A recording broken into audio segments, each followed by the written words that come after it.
আমের জগতে যদি কিছু থাকে তো সেটা হচ্ছে কাটিমন, ঠিক আছে। তো এই দেখুন, এই যে এখন আমের প্রায় সিজন শেষ, মানে সুরমা ফজলি প্রায় খাচ্ছেন মার্কেটে। আর ইতিমধ্যেই কিন্তু আম একেবারে দেখুন গুটি সেট হয়ে গেল। এই যে প্রত্যেকটা ডগায় ডগায় গুটি, আর একটা ডালে মুকুল নেই এটা বলতে পারবেন না। হ্যাঁ, আপনাদের যে বলছিলাম এই যে ফুল, ঠিক আছে। তো খুব সুন্দর এইদিকে গুটি সেট হয়েছে, এদিকে আমগুলো বেশ মোটামোটা হয়েছে। ক্যামেরাম্যানকে বলবো এদিকে দেখানোর জন্য। এই যে এদিকে দেখুন গোটা গাছটা মানে আমার সমান হাইট। আর এই দেখুন একটা দুটো তিনটে চারটে পাঁচটা, ওদিকে দেখলেন। আবার এদিকে মুকুল, আবার এদিকে নতুন ফুল নিয়েও কিন্তু আসছে এই জায়গায় দেখুন। তো একদিকে ফুল ফল একেবারে সেট আপ থাকে। কিছুদিন আগেই আমটা হারভেস্ট করলাম, আপনাদের আমি ছিলাম না বলে ভিডিওটা দিতে পারিনি। তো আম যদি আপনাদের দরকার হয়, ঠিক আছে, আমের গাছ তো অবশ্যই কাটিমন একটা বাড়িতে লাগাবেন।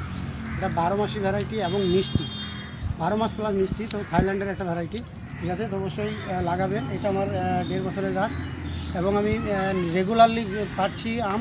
তো আপনারাও বাড়িতে লাগিয়ে খেতে পারেন, ছাদ বাগানে করা সম্ভব। তো যারা এই আমাদের চারা নিতে চায় অবশ্যই আমার সঙ্গে কন্ট্যাক্ট করবেন।